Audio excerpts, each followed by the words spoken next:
মানুষে এবং মানুষকে দেবত্বে উন্নীত করে। আমি এই যে আলোচনা করব আমাদের নিজেদের আশ্রম কিন্তু বাইরের বা ইউনিভার্সিটি কলেজ সমস্ত বা অন্যান্য সংস্থার ফর্মাল আয়োজন নয়, আমাদের আশ্রমের আলোচনা একটু ইনফর্মালি লাউড থিঙ্কিং এর মতন আমি আলোচনা করব, খুব ফর্মাল লেকচার নয়। তো স্বামীজির যে কথাটি মানব পশুকে মানুষে এবং মানুষকে দেবত্বে উন্নীত করে, এর প্রসঙ্গে একটা কথা মনে করছি। আমাদের ঠাকুরের অন্যতম পার্ষদ বলরাম বাবু ওই রকম ঠাকুরের শরীর চলে যাওয়ার পর স্বামীজি তখন আছেন বিদেশে। তো দীর্ঘদিন ঠাকুরের সঙ্গ করেছেন, মা রয়েছেন, ঠাকুরের অন্যান্য পার্ষদরা রয়েছেন, তাদেরও সঙ্গ করছেন, অনেক শুনছেন, হয়তো অনেক কিছু উপলব্ধি হয়েছে, আবার অনেক কিছু উপলব্ধি হয়নি।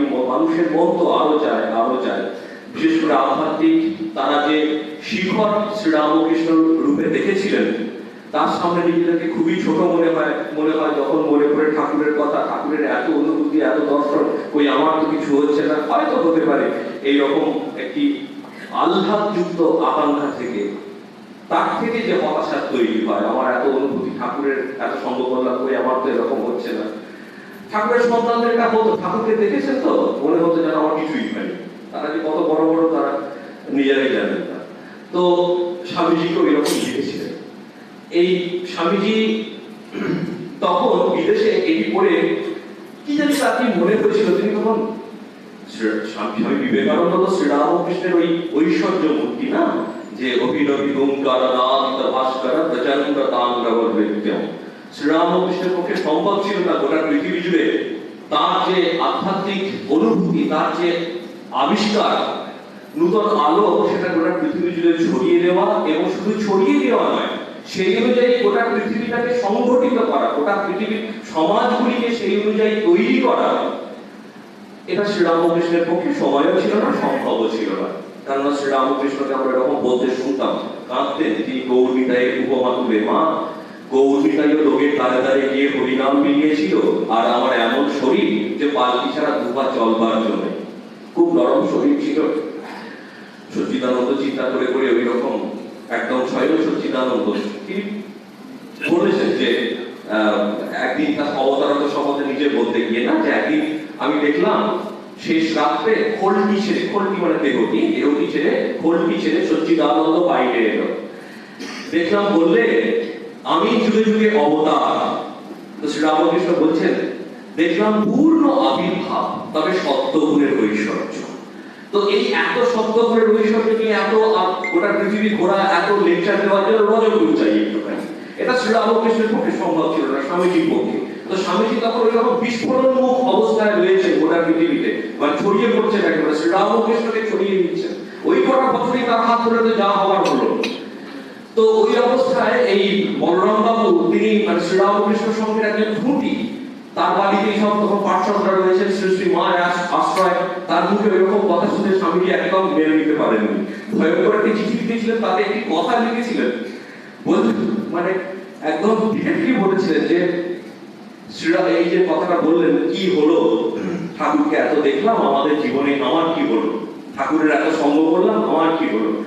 একদম স্বামীজি ডিরেক্টলি লিখলেন, ছিলেন গরু, হয়েছেন মানুষ, হবেন দেবতা, এই হয়েছে শ্রীরামকৃষ্ণের সঙ্গ করে। তো স্বামীজির এই কথা, যে ধর্ম এমন একটি বস্তু যা পশুকে মানুষে এবং মানুষকে দেবত্বে উন্নীত করে। আমরা ধর্ম শব্দটার একটু অর্থটা জেনে নিই। ধর্ম এই যে শব্দটি, আমরা যেটাকে ইংরেজিতে রিলিজিয়ান বলি, এক্স্যাক্টলি কিন্তু তার প্রতিশব্দ নয়। এইখান থেকে যত ভুলের উৎপত্তি পায়। রিলিজিয়ান মানে নতুন করে আবার অন্তর্ভুক্তি হতে হবে, দলভুক্তি হতে হবে, ব্যাপটাইজড হতে হবে, অথবা অন্য কোনো ধর্মে কনভার্টেড হতে হবে। এটি বিয়ের যেমন খ্রিস্টান ধর্মে আছে, মুসলমান ধর্মে রয়েছে ইত্যাদি, নতুন করে তাকে আবার সেই ধর্মকে নিতে হয়। কিন্তু অদ্ভুতভাবে দেখুন তো, আমাদের হিন্দু ধর্মে এরকম কোনো পদ্ধতি আছে জন্মের পর তাকে ধর্ম নিতে হয় কোনো শিশুকে, কোনো পদ্ধতির মধ্য দিয়ে গিয়ে? সুতরাং ওদের সেমিটিক রিলিজিয়ানের যে রিলিজিয়ান শব্দটি, আমাদের হিন্দু ধর্মের ক্ষেত্রে সেটি সাজে না, খাটেও না। আমাদের ধর্মের সংজ্ঞাটাই অন্য। আমরা ধর্ম বলতে যেটাকে নির্দেশ করি, রিলিজিয়ানের অর্থ তার থেকে আলাদা। আমাদের ধর্ম, আমরা প্রায় রিলিজিয়ান ধর্ম এগুলোকে এক করে দেখি, ওইভাবে ভাবি, আমাদের পড়াশোনা ওই রকম, চিন্তা ভাবনা ওই রকম, সমাজ ওই রকম শিক্ষা দেয়। ধর্ম শব্দটির অর্থ কি? খুব সিম্পল মিনিং, শ্রী ধাতু থেকে। শ্রী ধাতু থেকে ওই মন প্রত্যয় করে ধর্ম আসছে। শ্রী ধাতু মানে যেটা ধারণ করে আছে। যেমন ধরুন এই মাইকটিকে, এই পোডিয়ামটা ধারণ করে রেখে দিয়েছে। যদি এই পোডিয়ামটা বলে আমি ধরে রাখবো না, তোমাকে ছেড়ে দেয়, মাইকটি পড়ে যাবে। এই যে ধরে রাখার গুণটা যার মধ্যে আসে, ধরে রাখা নামক গুণাবলীতে যে সমৃদ্ধ, যে সমন্বিত হয়ে রয়েছে, তাকে বলা হয় ধর্ম। সোজা কথায় ধর্ম মানে হচ্ছে ধরে রাখার মতো ক্ষমতা। এই গুণটি যার মধ্যে আছে সেটি হচ্ছে ধর্ম। কি ক্ষমতা তার মধ্যে থাকে? সিম্পলি বলুন, মনে করুন আপনারা তো হয়তো অনেকেই ওই, আমরা যেহেতু মহারাজ বললেন কলেজে থাকি, আগেও স্কুলে ছিলাম, ওই যে উদাহরণগুলো ওই রকমই এসে পড়ে। যাই হোক, মনে করুন একজন স্কুলে, আপনারা তো অনেকেই মাস্টারমশাই দিদিমণি রয়েছে, এখানে শিক্ষিকা, শিক্ষক শিক্ষিকা রয়েছে। এই স্কুলে কেউ গেছে, গিয়ে বললো ওই রকম যে আমি তো স্কুলের ছাত্র ছিলাম, আমাকে পাস করে গেছি, আমাকে সার্টিফিকেট দেওয়া হবে, ক্লাস 8 পাস সার্টিফিকেট দেওয়া হবে, কিছু একটা মাধ্যমিক পাস করে যে সার্টিফিকেট দেওয়া হয়, এরকম বল। যদি বলে এই যে দাবি কেউ করলো এসে, ন্যাচুরালি কি হবে? যে কোনো ক্ষেত্রে দাবি কি, যদি দাবি কেউ করে, পূজনীয় মহারাজজি কেউ যদি এসে কেউ দাবি করে যে আমি তো রামকৃষ্ণ মঠ মিশনের ভক্ত, আমি অমুক জায়গায় যাবো, আমাকে গেস্ট হাউস দেওয়া হবে, তো ন্যাচুরালি যদি দাবি কেউ করে, আপনি একটু লিখে দিন, বলে দিন, গেস্ট হাউসের ব্যবস্থা করে। আগে যেটা হবে, ও দাবির পিছনে কোনো সত্যতা আছে কিনা সেটাকে যাচাই করা। আমরা দেখবো যে ও কোন সালে স্কুলে ভর্তি হয়েছিল, প্রমোশন পেয়ে পরবর্তী ক্লাসগুলিতে উঠেছে, যথার্থভাবে পাস করেছে কিনা, এই সমস্ত খুঁটিয়ে দেখে তারপর তাকে সার্টিফিকেট ইস্যু করবো। তো তার যে দাবি আছে সেটিকে পূরণ করার ব্যবস্থা করা হবে।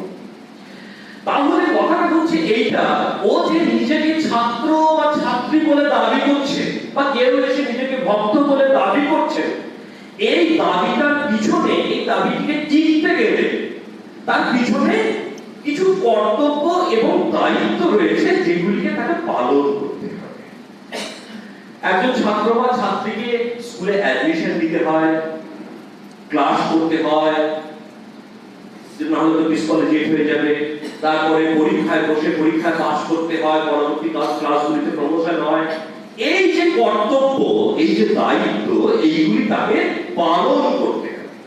এই দায়িত্ব এবং কর্তব্যগুলো যদি পালন করে, তাহলে তার উপরে দাঁড়িয়ে থাকবে তার দাবিটি, যে নিজেকে ছাত্র বা ছাত্রী বা ভক্ত বলে দাবি করছে। তাহলে ওই যে ছাত্রত্ব, তার যে ছাত্রত্ব এতে দাঁড়িয়ে রয়েছে, এর পিছনে কিছু দায়িত্ব এবং কর্তব্য করবার জন্য। এই দায়িত্ব এবং কর্তব্যগুলি তাকে ছাত্র বা ছাত্রী করে ধরে রাখে, তাকে ভক্ত হিসেবে ধরে রাখে। সুতরাং ধর্ম মানে হচ্ছে সিম্পলি, আমি যে দাবি করছি, যে পরিচয় আমি জনসমক্ষে তুলে ধরছি নিজে, বা যে পরিচয়ের সুবাদে আমি কিছু পেতে আগ্রহী, তার জন্য কিছু দায়িত্ব এবং কর্তব্য পালন করা। এইগুলি তোমাকে ধরে রাখবে ওই পরিচয়ে, ওই দাবিটা তোমার প্রতিষ্ঠিত করাবে এই দায়িত্ব এবং কর্তব্যগুলি। ধর্ম মানে হচ্ছে যে কর্ম, যে কিছু দায়িত্ব কর্তব্য যেগুলো আমাদেরকে এই পরিচয়ে ধরে রাখে, এইটি হচ্ছে ধর্ম সিম্পলি। এবং আমরা ওই প্রকৃতি বিজ্ঞানের বইয়ে, জড় বিজ্ঞানের বইতে পড়েছি ছোটবেলাতে, যে প্রপার্টি বলে শব্দটি, এক্স্যাক্টলি সংস্কৃত ধর্ম মানে হচ্ছে ওই প্রপার্টি। প্রপার্টি মানে ধর্ম। দেখুন, এই প্রাচীন সংস্কৃত শ্লোক আমার মনে পড়ছে, স্বামীজির কথা ওই প্রতিধ্বনি করে। ওই সংস্কৃত শ্লোকটিতে বলা হচ্ছে যে আহার নিদ্রা ভয় মৈথুনম চ সমানমেব পশুভি নরানাম ধর্মাহি তেষাম অধিকা বিশেষ ধর্মেন হীন পশুভি সমান। খুব সুন্দর অর্থ, সিম্পল। কি বলা হলো? আহার নিদ্রা ভয় এবং মৈথুন। খিদে পেলে খাওয়া, ঘুম পেলে ঘুমোনো, অন্য প্রাণীর থেকে ভয় পাওয়া, এই বুঝি আমার অন্যান্য সম্পদ কেড়ে নিল, এই ভয়, এবং হচ্ছে যে আমার জীবন নাশ করবার চেষ্টা করা হচ্ছে, এই ভয়, এবং বংশ বিস্তার করা। এই চারটে গুণাবলী, এগুলি সমান মেধা, এইগুলি সমান তাদের মধ্যে পশুগুলের মধ্যে এবং নরানাম মানুষের মধ্যে। হিউম্যান কিংডম, অ্যানিমাল কিংডম, এই দুটোর মধ্যে এই চারটে কাজ, চারটে গুণাবলী কমন। তাহলে মানুষ আর পশুর মধ্যে পার্থক্য বলা হলো ধর্ম কি দেশম অধিকার বিশেষ, একমাত্র স্পেশাল থিং হচ্ছে ধর্ম। এইগুলির মধ্যে, এই মানুষ এবং পশুর মধ্যে, মানুষকুল এবং পশুকুলের মধ্যে একমাত্র স্পেশাল হচ্ছে ধর্ম। এই স্পেশালিটি যদি ছেড়ে দিই আমরা, ধর্মে না হীনা পশুভি সমান, মানুষ আর পশুর মধ্যে কোনো পার্থক্য নেই। আমরা ধর্ম মানে জানলাম কিছু দায়িত্ব এবং কর্তব্য যেগুলিকে আমাদেরকে ধরে রাখে আমাদের পরিচয়। সুতরাং আমরা যদি নিজেদেরকে মানুষ বলে দাবি করতে চাই, তার পিছনে কিছু দায়িত্ব এবং কর্তব্য রয়েছে। এইগুলি হচ্ছে ধর্ম, মানুষের ধর্ম। আচ্ছা বেশ, এবার ধরুন এই যে ডারউইনের বিবর্তনবাদ, যে পশু যোগ্যতার উৎপত্তন, সার্ভাইভাল অফ দ্য ফিটেস্ট, তারপরে এই সমস্ত যে তত্ত্ব রয়েছে না ডারউইনে, পশু আর মানুষের মধ্যে পার্থক্য কোথায়? দেখুন স্বামীজির কথা খুব অপূর্ব। একটি পশু সে দলের মধ্যে যুদ্ধপতি হতে পারে, ওই টেরিটরির রাজা হতে পারে। পশুদের তো নিজস্ব টেরিটরি থাকে, মানে এলাকা থাকে, ওদের এলাকা, ওদের প্রচন্ড পরিশ্রম করে নিজেদের দখলে রাখতে হয়, কেননা এই এলাকার উপরে জল, খাবার সবকিছু নির্ভর করছে। এলাকা আড়া হয়ে গেলে সব যাবে। এবারে ওই একজন পশু সে যে বেঁচে থাকবে নির্ভর করছে এই ভীষণ কম্পিটিশনের উপরে।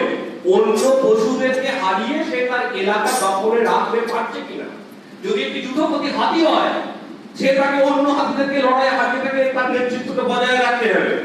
একটি যদি সিংহ হয়, ভাই একটা দলের নেতা হয়, তাকে অন্যকে হারিয়ে তার নেতৃত্বকে বজায় রাখতে হবে। তার ক্ষেত্রে ধর্ম হচ্ছে ওইটা, তাকে যুদ্ধপতি হতে গেলে, বাঁচতে গেলে তাকে ওই কি করতে হবে। মানুষের ক্ষেত্রে ঠিক আলাদা। মানুষের ক্ষেত্রে একটি সিংহের দলের মধ্যে সবথেকে বড় সিংহ সেই যে অপরটি যুদ্ধে হারাতে পারে। মানুষের ক্ষেত্রে সবথেকে বড় মানুষ। স্বামীজি কি সুন্দর বলছেন, মানুষের জগতে এসে নিয়মটা টোটালি পাল্টে যায়। মানুষের ক্ষেত্রে আমরা তাকেই বড় মাপের মানুষ, তাকেই মহাপুরুষ বলি যে অন্যের জন্য নিজের জীবন বিসর্জন করে, পুরো পাল্টে। অথচ আমরা ডারউইনের তত্ত্ব কি সুন্দর আমাদের সমাজে লাগে। একটা জিনিস মাথায় রাখতে হবে, পশুদের মধ্যে যে বিবর্তন রয়েছে, এই বিবর্তনগুলো শরীরের বিবর্তন। আমাদের শাস্ত্রে প্রাচীন যে ঋষিরা, এই ঋষিরা মানেই কিন্তু মনে করে নেবেন না, এটি খুব ভুল ধারণা। মনে করে নেবেন না যে ঋষি মানে হচ্ছে গাছতলায় বসে আছে, যেমন ছবি আমরা দেখি আর কি, মাথায় একটা ঝুঁটি বাঁধা আছে ইত্যাদি। না, ঋষি শব্দটির অর্থ হচ্ছে সত্য দ্রষ্টা। সত্য দ্রষ্টা মানে কি? যিনি নূতন জ্ঞান লাভ করেছেন। নূতন জ্ঞান লাভ করার পদ্ধতি কি? পদ্ধতি হচ্ছে গবেষণা। ঋষি শব্দটা ঠিক অর্থ হচ্ছে গবেষণা। ঋষি মানে গবেষক, যিনি মুনি, যিনি মননশীল, যিনি সর্বদা মনন করছেন, চিন্তা ভাবনা করছেন, উচ্চ চিন্তা এবং নূতন তত্ত্ব আবিষ্কার করে গোটা সমাজকে দিয়ে সমৃদ্ধ করছেন সমাজকে। তিনি হচ্ছেন যথার্থ ঋষি, যিনি সত্য দ্রষ্টা নন। সত্য মানে জ্ঞান, সত্যম জ্ঞানম অনন্তম ব্রহ্ম। সত্য যেটা জ্ঞান সেটি সত্য, যিনি নলেজ সেটি সত্য, নলেজ ইজ ট্রুথ। যিনি নূতন সত্য দর্শন করেছেন তিনি ঋষি, তিনি গবেষক। এই ঋষিরা প্রাচীনকালে ওই তারা শাস্ত্রে তারা বললেন তাদের গবেষণার ফসল যে মানুষের শরীর হচ্ছে এই গোটা পৃথিবীর মধ্যে সব থেকে শ্রেষ্ঠ শরীর। সব থেকে শ্রেষ্ঠ শরীর হচ্ছে মানুষের। আচ্ছা কমনলি আপনি দেখুন, সিম্পল, আপনারা এই জগতে যত প্রাণী দেখতে পান, মানুষের থেকে উন্নত শরীর কেউ কারণ আছে? কারণ এত উন্নত শরীর আর কোনো প্রাণী নেই।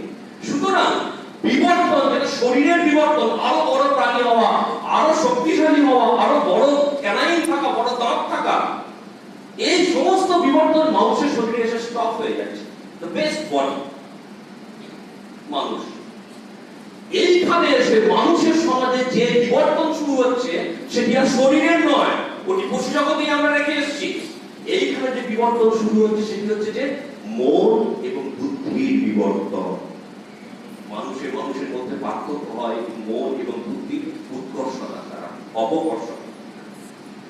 এখানে মন এবং বুদ্ধি বিবর্তন শুরু হয়, আর শরীরের নয়।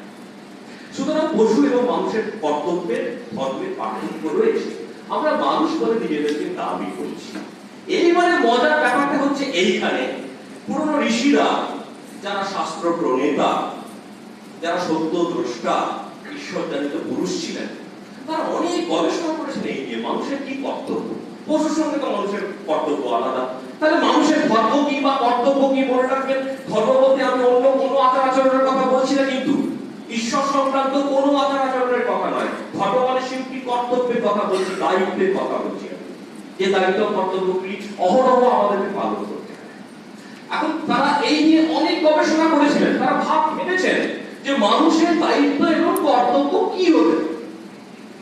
যত রকম দায়িত্ব এবং কর্তব্যের কথা আমরা জানি, জন্ম থেকে মৃত্যু পর্যন্ত যে মানুষকে জীবনে পালন করতে হয়, তার জন্য তার রেসপন্সিবিলিটি আছে, না করে উপায় নেই। তাকে যদি সম্পূর্ণভাবে কোয়ালিটেটিভলি আমি বিচার করি, তাহলে একটি অদ্ভুত জিনিস দেখতে পাবো। এই সমস্ত ধর্মগুলি আমরা পালন করি বা দায়িত্ব কর্তব্যগুলি আমরা পালন করি একটি মাত্র কারণে, কেননা এইগুলি পালন করলে আমাদের সুখ নিরবচ্ছিন্ন থাকবে, আর এগুলি পালন না করলে দুঃখ উপস্থিত হবে। সুখমূলক ধর্ম, প্রথমে সুখমূলক ধর্ম। ধর্ম হচ্ছে যে এটি একদম গোড়ার কথা। ধর্ম অর্থাৎ কর্তব্য আমরা করি আমাদের সুখটি বজায় থাকবে। কোন মানুষই দুঃখ চায় না। কথায় বলে ওই আপন ভালো পাগলেও বোঝে, এত পাগল রাস্তাঘাটে ঘুরে বেড়ায়, কজনের দাড়ি চাপা করে। তো কথাটা হচ্ছে এই যে সুখমূলক ধর্ম, আমরা ধর্ম পালন করি, কর্তব্য পালন করি, কেন না আমাদের সুখ হবে। একটি ছেলে বা মেয়ে, ছোট ছেলে বা মেয়ে যে পড়াশোনা করছে আপনাদের বাড়িতে, পড়াশোনা করতে বলে এই কথাটা যে বলছে, সে ওই দায়িত্ব ওই কর্তব্যটি করবে না, কাজটি করবে না, করলে তার ভবিষ্যৎ সেগুলো হবে না। এই দুঃখের ভয়ে সে কাজটি করে। আমরাও জীবনের সমস্ত ক্ষেত্রে যা কাজ করে চলেছি, অফিস কাছারি সব জায়গায়, নিজের বাড়িতে সকালবেলা উঠে দুধ আনতে যাওয়া, জল আনতে যাওয়া, যাই করুক না, সব যে করে চলেছি সব কিন্তু আমাদের সুখের দিকে লক্ষ্য রেখে। এটা না করলে দুঃখ, এটা করলে সুখ, এই দিকে লক্ষ্য রেখে ঋষিদের এই যে গবেষণা, তার যে ফসল, সেটাকেই আমরা ওই কর্মকাণ্ড বলি। পূর্ব মীমাংসা যেটাকে বলা হয় আদি কাণ্ড, যে ধর্ম এত কর্তব্য করতে হবে, যা যা কর্তব্য করতে হবে। এখন মজার ব্যাপারটা হচ্ছে এইখানে ঋষিরা তো এদিকে ধর্ম নিয়ে গবেষণা করছিলেন, আবার একটা নতুন চিন্তা এসে মাথায় ঢুকলো, আচ্ছা এই যে এত মানুষের মধ্যে প্রভেদ কেন হয়? আমি একই মায়ের পেটের সন্তান, একজন শান্ত, একজন দুরন্ত, একজন বুদ্ধিমান, একজন বুদ্ধিহীন, এত পার্থক্য কেন হয়? সে তো একই পরিবেশে মানুষ হয়েছে, একই পিতামাতার অন্নে প্রতিপালিত হয়েছে, তাদের কালচারে গানিষ্ঠ হয়েছে, পার্থক্য কেন হচ্ছে? এইগুলি তো দেখার বিষয়বস্তু ছিল। আরো অনেক জায়গা থেকে গবেষণার বিভিন্ন ধারা এসে মিশছিল ঋষিদের, সব বলবার সময় নেই। কিন্তু কথা কি হচ্ছে এইটা, এই মানুষের মধ্যে যে পার্থক্য হয়, তারা সিম্পলি একটা কারণ দেখবেন। এক নম্বর তো কর্মের কারণে পার্থক্য হয়। আপনি যদি এই ধর্মকে পালন ঠিকঠাক না করেন, কর্তব্য এবং দায়িত্বকে পালন ঠিকঠাক না করেন, ন্যাচুরালি যদি কেউ পড়াশোনা না করে সে মূর্খ হবে, সে অত জানবে না। যে পড়াশোনা করবে, চিন্তা ভাবনা করবে, তার বুদ্ধি, ব্যক্তি, গভীরতা আরো বেশি হবে।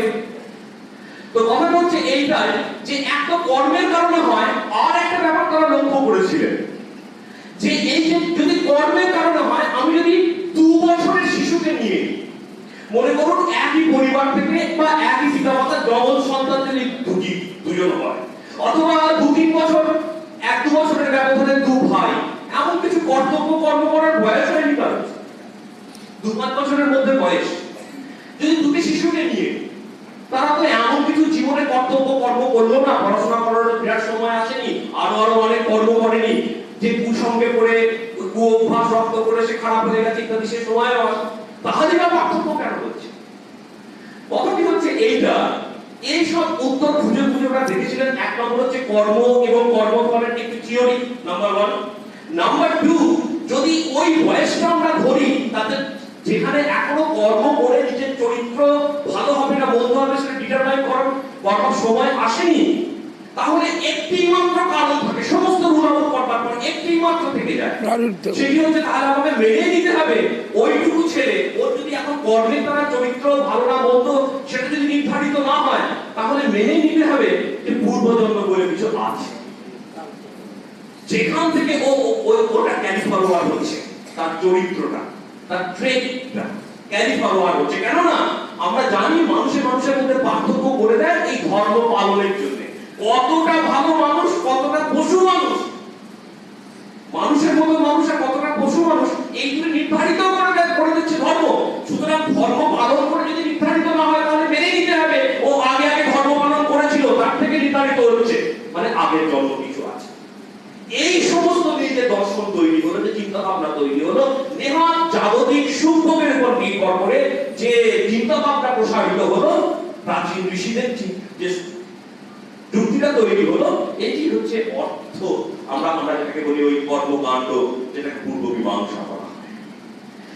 ঋষিরা একটা মজার জিনিস দেখলেন, আচ্ছা তাহলে তো মানুষকে যদি সমাজ তৈরি করতে হয়, সমাজ যদি অগ্রগতি করতে হয়, তাহলে মানুষের ধর্মকে কি কি কর্তব্য সেগুলোকে স্পেসিফাই করতে গেলে, কারণ সমাজ থাকলে সেখানে ল থাকবে, নিয়ম থাকবে, পানিশমেন্টের থিওরি থাকবে, রিওয়ার্ডের থিওরি থাকবে। যদি সমাজকে এগোতে হয়, এইটা কি সমাজ এগোয় এই কথা বলার শখে, তাহলে তো আমাকে নির্দিষ্ট করে দিতে হবে এই তোমার ধর্ম, এই তোমার অধর্ম। সেটি করতে গিয়ে তারা বড় বিপদে পড়লেন। কি রকম বিপদ? তা দেখুন, খুব মজার ব্যাপার। দেখা গেল কর্তব্যগুলি জীবনের বিভিন্ন স্টেজের সঙ্গে সঙ্গে নাম্বার ওয়ান। একটু কেউ ছোট শিশু থাকে, তার কি আর কাজ, একটু পড়াশোনা করে, খেলাধুলা করে, যখন বড় হয় 10-15 বছর বয়স হয়ে গেছে, বাবার 10-12 বছর বয়স হয়ে গেছে, আপনি তাকে দোকানে পাঠাচ্ছেন, বাজারে পাঠাচ্ছেন, এটা বলে ওটা বলে। আরো যখন বড় হলো, সে হয়তো এবারেতে অঙ্কের বিল জমা দিতে যাচ্ছে, তো আরো বড় গুরুত্বপূর্ণ কাজ করছে। আরো যখন বড় হলো, সে তখন কারোর পিতা, কারোর মাতা, কত দায়িত্ব এসে পড়ে, সংসারের দায়িত্ব তাদের এসে পড়ে।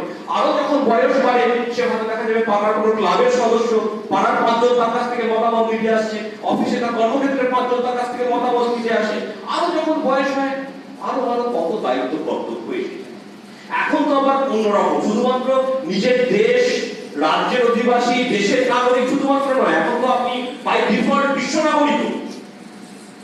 প্রথম থেকেই আপনাকে খেয়াল রাখতে হবে যে পৃথিবী বেশি গরম না হয়ে যায়, তার জন্য যাদের বি ব্যবহার করতে হবে, ফুটে ব্যবহার করলে বলছে কাঠ পৃথিবী বেশি গরম হয়ে যাচ্ছে, সাস্টেইনেবল ডেভেলপমেন্ট হচ্ছে না, বিশ্ব উষ্ণায়ন হয়ে যাচ্ছে। সুতরাং এখন আমরা বিশ্ব নাগরিক, আমাদের দায়িত্ব কর্তব্য গোটা পৃথিবী জুড়ে পৃথিবী ভালো মন্দ দেখানো আমাদের দায়িত্ব এসে গেছে আমাদের।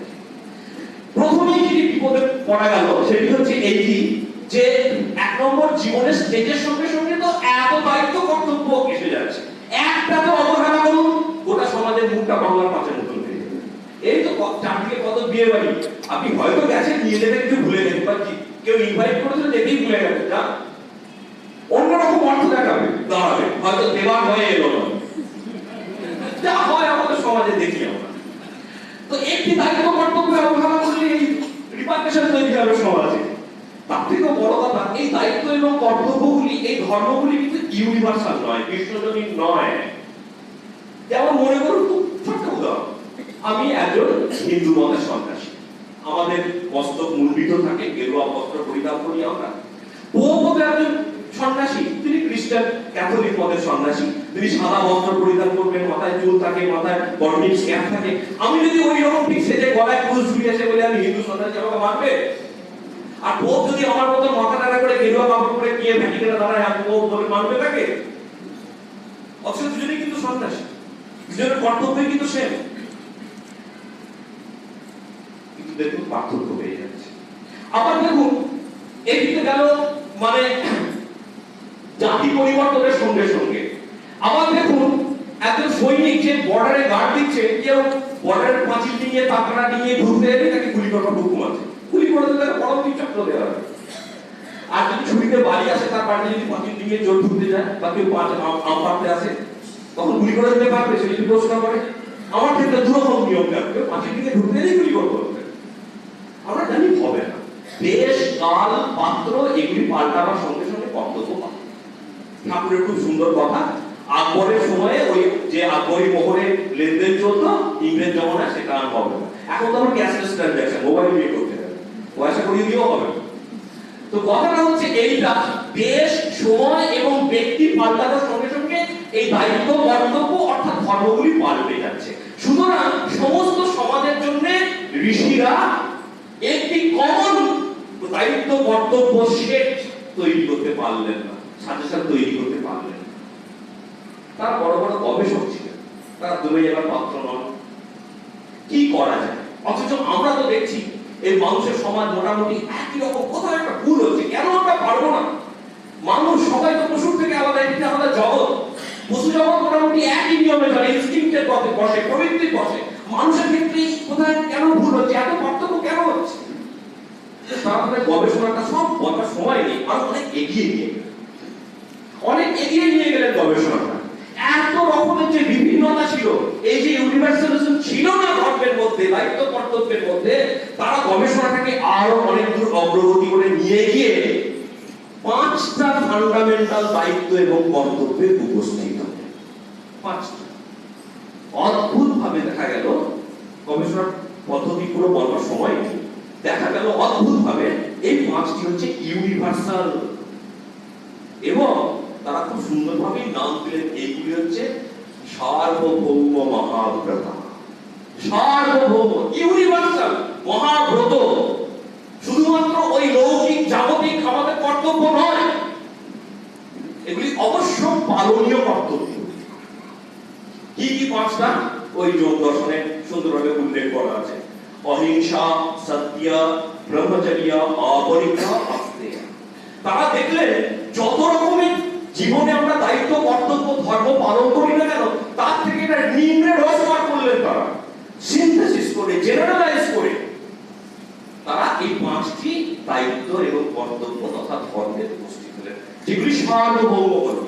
এবং লক্ষ্য করে দেখুন, এই অহিংসা, সত্য, ব্রহ্মচর্য, অপরিগ্রহ, অস্তেয় সমস্ত ধর্ম, সমস্ত দেশ, সমস্ত মানুষকে এইগুলি করতে পারে। কোন ধর্ম কি বলে তুমি সত্য কথা বলবেই না, সবসময় মিথ্যা কথা বলবে? এবং আমাদের সমাজেও আমরা জানি, ওয়ান ফাইন মর্নিং যদি আপনি দেখেন যে সবাইকে মিথ্যা কথা বলতে শুরু করেছে, বিশ্বাস করতে পারবেন না কথা বলবে, কি বলবো? সমাজ চলবে কিভাবে? অহিংসা, আপনি তো বাড়ি থেকে বেরিয়ে যখন আসছেন, মনে একটা বিশ্বাস আছে যে আমি বাড়ি থেকে বেরোলাম, এই আসবো, এই মাঝখানে রাস্তায় কেউ ছুরি মেরে দেবে না আমাকে, বা যদি আমাকে কেউ ঢিল মেরে মাথা ফাটিয়ে দেবে না। কেন এই বিশ্বাস? না, আমি কারো হিংসা করি না। কিন্তু আবার অপরদিকে কল্পনা করুন, কেউ একজন গুন্ডা হোক, নামি, সে আপনার মতো দিনের আলোয় এখন ট্রেনে, বাসে, টোটোয় অটোয় করে আসতে পারবে?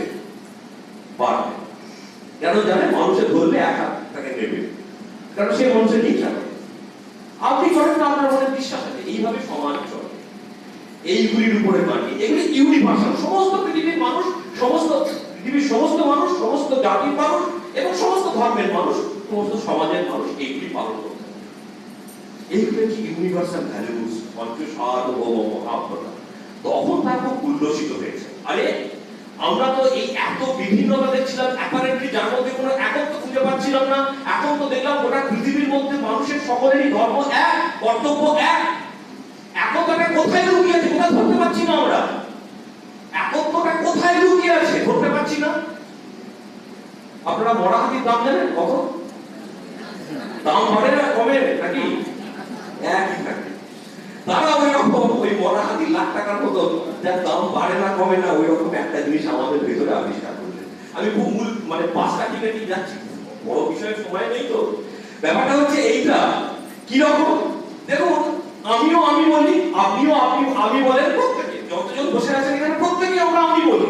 এবং ভাষা ভেদে শুধুমাত্র বাঙালি নয়, হিন্দিতেও আমি বলা হয়, শব্দটা অন্য প্রয়োগ করা হয়, ইংরেজিতেও তাই বলা হয়, শব্দটা অন্য প্রয়োগ করা হয়। অন্যান্য ভাষাভাষী, অন্যান্য জাতির লোক, অন্যান্য স্থানের লোক, অন্যান্য সমাজের লোক যেই বলুন না কেন, সবাই আমি কথাটা ইউজ করে শব্দটা হয়তো আলাদা।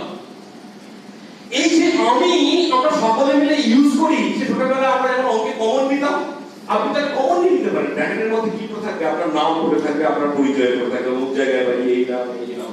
আমিটা সকলের মধ্যে কমন, আমিটা সকলের মধ্যে কমন, নাম্বার 1। তারা এটা লক্ষ্য করবেন। নাম্বার 2, এই আমিটা কিন্তু অপরিবর্তনশীল। কিরকম? আমাদের শরীর, মন এবং বুদ্ধি সর্বদা পরিবর্তন হচ্ছে। যখন আমি ছোট থাকি কতটুকু থাকি, যখন বয়স হয়েছে, এত বড় হয়েছে, হয়তো 5-10 বছর বাদে যদি বেঁচে থাকি, গান ফান করতে শুরু করে দেবে, কত পরিবর্তন হয়ে যায় শরীরে। মনের কত পরিবর্তন হয় ছোটবেলা থেকে আর বয়সকাল অবধি। বুদ্ধির কত পরিবর্তন হয়। কিন্তু ওই 5 বছর বয়সে আমি বলেছে আর 80 বছর বয়সে মৃত্যুশয্যায় শায়িত তখন যদি তাকে জিজ্ঞাসা করা হয় কেমন আছেন, আর বাবা আমি ভালো নেই, আমিটা কিন্তু পাল্টাচ্ছে না, শরীর মন বুদ্ধি পাল্টে গেল, আমিটা অপরিবর্তনশীল। ঋষিরা দেখবেন লটা হচ্ছে এইটা, নিয়মটা হচ্ছে এইটা, কোন জিনিস যদি অপরিবর্তনশীল থাকে, কেন অপরিবর্তনশীল থাকবে, পরিবর্তনটা কেন হবে না? আমাদের খুব ছোটবেলায় আপনারা বাড়িতে গিয়ে আলাদা করে দেখে নেবেন, ঝালিয়ে নেবেন, এবং আমাদের সব ছোটবেলায় সবাই তার জানা কোন বস্তুর পরিবর্তন হতে গেলে কি লাগে বলুন, কি লাগে? কেউ সায়েন্সের লোক নেই? বাহ, ঠিক একদম। এটি ক্যাটালিস্টের প্রয়োজন হয়, এটি অনুঘটকের প্রয়োজন হয়। আপনি যে রান্না করবেন, কাঁচা কাঁচা ঝিঙে পোস্ত করবেন, ঝিঙে আলু সব দিয়ে বেটে রান্না করবেন, আগুন লাগবে তো। পরিবর্তন, বস্তুর অবস্থা পরিবর্তন করতে গেলে কি অনুঘটক, ক্যাটালিস্ট অথবা দ্বিতীয় কোনো এজেন্টের দরকার হয়। সমস্ত জিনিসই তাই। এই হলটি আজকে এত সুন্দর আছে, 10 বছর পরে এখানে যেমন বসে পড়বে, ওখানে দেখো জগতের নিয়ম, কেন না জল আছে, হাওয়া আছে, এই ভেপার রয়েছে, ময়েশ্চার রয়েছে, এর কারণে পরিবর্তন হবে, ঠান্ডা গরম রয়েছে। সব সময় দ্বিতীয় কোনো বস্তু লাগে কোনো বস্তুর পরিবর্তন করতে গেলে। যদি আমিটা অপরিবর্তনশীল থাকে তাহলে আমাকে ধরিয়ে নিতে হবে দ্বিতীয় কোনো বস্তু নেই তাকে পরিবর্তন করবার মতো, কি তাই তো নাকি? যুক্তি থাকিলে কি ধরে নিতে হবে? তাহলে দ্বিতীয় কোনো বস্তু নেই, কোনো অনুঘটক নেই, কোনো ক্যাটালিস্ট নেই, দ্বিতীয় কোনো এজেন্ট নেই তাকে পরিবর্তন করতে পারে, যার সংস্পর্শে, যার উপস্থিতিতে এসে এই পরিবর্তনটা ঘটছে। যে জিনিসের কোনো পরিবর্তন হয় না সেটি অ্যাকর্ডিং টু ল ইনফাইনাইট, অনন্ত হতে বাধ্য, কেননা সেটি একমাত্র আছে, আর কোন বস্তু নেই। বস্তু থাকলে তো পরিবর্তন হয়ে যেত, আর কোন দ্বিতীয় কিছু নেই, থাকলে তো পরিবর্তন হয়ে যেত। সুতরাং দ্বিতীয় যদি কিছু না থাকে সেইটি একমাত্র আছে, অনন্ত, ইনফাইনাইট। কি সুন্দর সুন্দর সিদ্ধান্ত দেখুন তাদের ফাইন্ডিংস, গবেষণা। একম এব অদ্বিতীয়ম, তিনি এক, একম এবং নিশ্চিত রূপে অদ্বিতীয়ম, দ্বিতীয় কিছু ছাড়া, দ্বিতীয় কিছু ছাড়া। তাহলে এই যে আমার আমি, এইটি যদি অপরিবর্তনশীল থাকে, সকলের মধ্যে কমন থাকে, এবং দ্বিতীয় যদি কিছু না থাকে, এবং এইটা যদি আমার আসল সত্তা হয়, তাই তো একটি মানুষ তার যে চৈতন্য, তার যে কনসাসনেস, যখন মারা যায় সে কনসাসনেস তো থাকে না তখন, নতুবা এই তো দেহ রয়েছে, এই কেউ মারা গেল, চাইলেই তো আমরা তাকে ডিপ ফ্রিজে এতে করে প্রিজার্ভ করে রেখে দিতে পারতাম, রোজ একটা করে ফুলে না দেখে দিতাম, বন্ধ করে দিতাম, কিন্তু আমরা জানি হবে না। ও আর কোনোদিন, ওর কনসাসনেস নেই, ও আর কোনোদিন আমি বলবে না, কথা বলবে না, চোখ মেলে চাইবে না। এই যে কনসাসনেস, সকলের ভিতরে যেটা আমি আমি আমি সর্বক্ষেত্রে তার প্রকাশ করছে, সমস্ত কাজের পিছনে আমি এটা করছি, আমি এটা ভাবছি, সমস্ত কিছুর পিছনে ওইটা আছে, মানে সমস্ত কিছু সম্ভব হচ্ছে। আমাদের গোটা জগৎ, গোটা জীবন, গোটা সমাজ, গোটা পৃথিবী যার কারণে চলছে। এই যে কনসাসনেস, এইটি যদি আমার আসল হয়, তাহলে আমাদের মানুষের মধ্যে তো কোনো পার্থক্য থাকা উচিত নয়, কারণ প্রত্যেকের মধ্যে রয়েছে এবং অপরিবর্তনশীল, এবং ওইটি আমার আসল, আপনারা ওইটি আসল। তাহলে ওইটি যদি একই থাকেন, তিনি যদি একাই থাকেন, তাহলে মানুষের তো কোনো পার্থক্য থাকা উচিত নয়। তাহলে আমাদের ধর্ম বা দায়িত্ব এবং কর্তব্য তো আলাদা আলাদা হওয়া উচিত নয়। আগে এত হাজার ছিল, সেখান থেকে কমিয়ে 5টায় নামিয়ে এসেছি আমরা, 5টাও তো থাকা উচিত নয়। তাহলে আমাদের ওই একই আমরা কনসাসনেস বলে, এই দেখুন না, এই চণ্ডীতে এখানে কোনো অনুষ্ঠান হলেই চণ্ডী পাঠ হয়, মহারাজ আমাদেরকে আদেশ করেন চণ্ডী পাঠ করতে আসবার জন্য ইত্যাদি। তো এই চণ্ডী পাঠ চণ্ডীতে কি সুন্দর বলা হচ্ছে, দেখুন না, ইয়া দেবী সর্বভূতেষু চেতনা ইতি অভিধীয়তে, সমস্ত প্রাণীর মধ্যে যাকে চৈতন্য রূপে অভিহিত করা হয়, তিনি হচ্ছেন সেই দেবী মহামায়া, ব্রহ্মশক্তি। তো কথা কি হচ্ছে, এখানে আমাদের হাজার রকমের কর্তব্য থাকতে পারে না, মানুষ হিসেবে আমাদের একটি কর্তব্য, এবং মানুষের মধ্যে কোনো পার্থক্য নেই। ঠিক তাই কর্তব্যটা স্বামীজি তার সখার প্রতি কবিতায় কি সুন্দর বলছেন, প্রেম প্রেম এই মাত্র ধর, যত রকমের কর্তব্য সব উল্লাহ করে দিলেন, ত্যাগ ভোগ বুদ্ধির বিভ্রম তপস্যা যা কিছু কিচ্ছু নেই, ওসব কোনো কাজের জিনিস নয়। কনফিউশন করছেন, প্রেম প্রেম এই মাত্র ধর। সখার প্রতি বাড়িতে গিয়ে আরেকবার পড়ে নেবেন নতুন করে, বিউটিফুল কবিতা, সমস্ত বেদান্তের নির্যাস দেওয়া আছে ওখানে। স্বামীজির কৃপানি যদি কেউ পড়ে আর কিছু করতে লাগে না, সমস্ত বেদান্তের নির্যাস, কিন্তু আমরা সবথেকে বেশি অবহেলা করি ওইটাকে। তো কথাটা হচ্ছে এইটা, স্বামী বিবেকানন্দ, আমরা দেখলাম যে সমস্ত মানুষ আমরা এক এবং আমাদের কর্তব্য হচ্ছে ওই একটি। এখন মজার ব্যাপার হচ্ছে এইটা, প্রথমে তো বলা হয়েছিল যে ধর্ম বা দায়িত্ব এবং কর্তব্য হচ্ছে সুখ, বললাম আমাদের সুখ হবে বলে আমরা সর্বদা কাজ করে চলি, কর্ম করে চলি, দায়িত্ব কর্তব্য পালন করে চলি। তাহলে তাই যদি হয়, ঋষিরা ইতিমধ্যে আরেকটা মজার জিনিস লক্ষ্য করেছিলেন। কি লক্ষ্য করেছিলেন? এই যে আমাদের সুখের জন্য এত কাজ করে চলা, মনে করুন আমি খুব ভালো করে পড়াশোনা করলাম, একদম সমস্ত প্রস্তুতি নিয়ে, প্রচুর মক টেস্ট দিয়ে খুব ভালো করে, আপনাদের বাড়িতে ছেলেমেয়েরা পড়াশোনা করে তো ওই জন্য বলছি আমি, তো এত প্রস্তুতি নিয়ে পরীক্ষা দিলাম খুব ভালো করে, ভালো পরীক্ষা হয়েছে, সব হয়েছে, কিন্তু ভালো নম্বর যে পাবো তার গ্যারান্টি দেওয়া তো মুশকিল আছে। কে বলতে পারবে? ওই ট্রেনে পরীক্ষকের হাত থেকে খাতার বান্ডিলটা হারিয়ে যাবে না, যে পরীক্ষক খাতা দিচ্ছেন তার বাড়িতে সেদিন কোনো অশান্তি হবে না, মা মনটা ঠান্ডা থাকবে, কে বলতে পারবে? যে এন্ট্রি করছে নাম্বার সে ভুল করবে না, কে বলতে পারবে? সুতরাং কথা হচ্ছে এইটা, ঋষিরা আগেও দেখেছিলেন যে আমরা যদি মাইনিউট ডিটেইল একদম এনসিওর করেও সমস্ত কাজ করি, তাহলেও কিন্তু কর্মফল যে ঠিকঠাক পাবো কোনো গ্যারান্টি নেই। কেননা তিনটে ইন্টারফেয়ারিং ফ্যাক্টর আছে, যাদেরকে বলা হয় ত্রিতাপ। আমরা মায়ের গান গাই না, ত্রিতাপ জ্বালা দূরে যাবে ইত্যাদি। তো ওই ত্রিতাপ আছে, আদি ভৌতিক, আদি দৈবিক এবং আধ্যাত্মিক।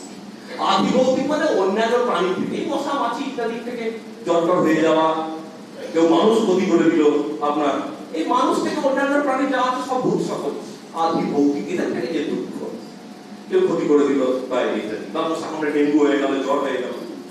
আদি দৈবিক মানে হচ্ছে যে যেগুলি মহাজাগতিক কজগুলি আমার হাতে নেই, খরা, অনাবৃষ্টি, অতিবৃষ্টি ইত্যাদি, বন্যা হয়ে গেল। আর আধ্যাত্মিক মানে হচ্ছে আত্মার অধিষ্ঠান সংক্রান্ত, ওই আত্মা বা আমি, আত্মা মানে হচ্ছে শব্দটি হচ্ছে আত্মন সংস্কৃতে, তার থেকে এসেছে যে আমি আমি করি, ওইটারই অপর নাম হচ্ছে আত্মা। ওই যেটা আমি আমি করে সর্বদা প্রকাশ হয়, প্রতিবোধ বা বিদিত মাতা উপনিষদে বলা হচ্ছে এর সম্বন্ধে। প্রত্যেকটি চিন্তার ভিতরে সেটি রয়েছে, আমি চিন্তা করছি বলে তো আমি একটি কাজ করছি। আমি যদি ভাবি আমি এক গ্লাস জল খাবো, তার আগে আমাকে সংকল্প করতে হবে, চিন্তা করতে হবে জল খাবো, তৃষ্ণা পেয়েছে, আমার তৃষ্ণা পেয়েছে, আমি জল খাবো। সমস্ত কিছুর পিছনে আমি আমি আমি প্রতিবোধ ও বিদিত, প্রত্যেকটি বোধ তার চিন্তা ভাবনা থেকে তাকে ধরা যায়, প্রকাশ পরিচয় পাওয়া যায়। ওই হচ্ছে আত্মা, সর্বদা আমি করে প্রকাশ হচ্ছে। তো কথা হচ্ছে এইটা, এই আত্মা আমি যা অধিষ্ঠান, অর্থাৎ শরীর, মন এবং বুদ্ধি সংক্রান্ত যে বিপদ। মনে করুন মাঠে একজন কেউ চাষ করতে যাবে, সে তো সকালবেলাতে চাষ করতে বেরোলো, বৃষ্টি হয়েছে, জমিতে বেশ নরম হয়েছে, জমি চাষ করতে যাবে, গেল দেখুন চাষবাসে কি অনেক কথা হচ্ছে ভোটের বাজারে, এইসব ওই জন্যই বলছি।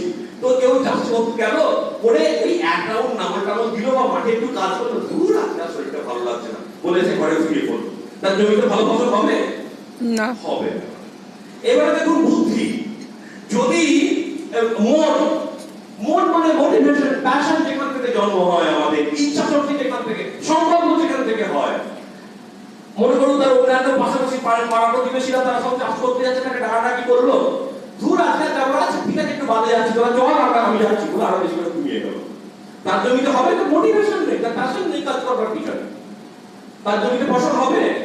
আবার দেখুন বুদ্ধি, যেখানে যতটা সার প্রয়োগ করবার কথা ছিল, যতটা সার দিলে ভালো হয় বা কোন সারটা কোন সময় দিতে হবে, যদি সে ভুলভাল করে তার জমিতে ভালো ফসল হবে। সুতরাং এই শরীর মন বুদ্ধি সংক্রান্ত যে সমস্যাগুলি আমাদের হয়, প্রায়ই হয় না, অনেকেই বলে মরা ছেলেটি খুব দুরন্ত, আধ্যাত্মিক বিপদ এটি আধ্যাত্মিক উপদ্রব।